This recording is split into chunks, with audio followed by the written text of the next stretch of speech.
Sudah tak ada harga dirinya, momen keranda berjalan sendiri malah ditanggapi dengan tertawa.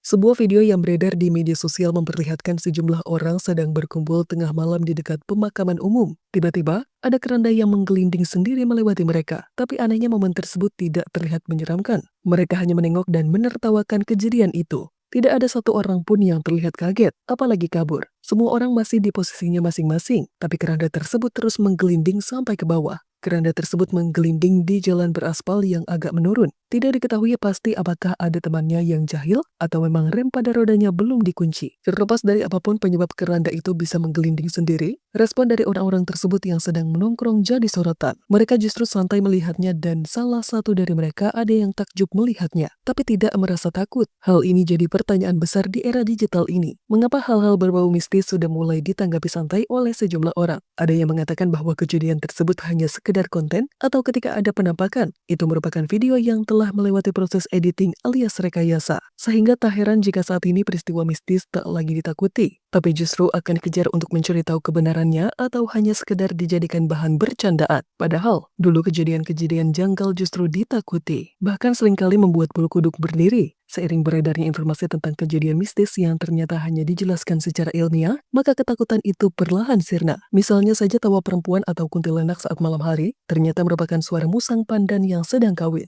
Jika ada pohon bambu di sekitar, kemungkinan akan mendengar lebih banyak suara aneh saat malam hari. Hal tersebut karena gesekan dari bambu yang terkena angin dan malam sunyi membuat suara tersebut terdengar jelas. Bambu memang punya keistimewaan memiliki berbagai jenis suara. Tak heran masyarakat sudah menjadikannya sebagai bahan baku utama pembuatan berbagai jenis alat musik tradisional. Di sisi lain, sebagian orang masih meyakini peristiwa janggal tersebut mungkin ada hubungannya dengan hal-hal gaib. Netizen tersebut mengatakan peristiwa keranda menggelinding sendiri akan terlihat menyeramkan jika melihatnya seorang diri. Karena saat itu sedang berkumpul, jadi mereka terlihat seperti orang berani. Tapi jika sedang sendiri mungkin akan langsung kabur, bahkan pingsan. Di bumi ini, secara kasat mata manusia hidup berdampingan dengan makhluk hidup lain, seperti tumbuhan dan hewan. Tapi secara tak kasat mata, konon ada banyak makhluk lain yang menghuni bumi. Hingga terasa penuh sesak. Untuk membuktikannya hanya bisa dialami sendiri karena hanya mendengar pengalaman spiritual orang lain, sulit untuk meyakini kebenarannya.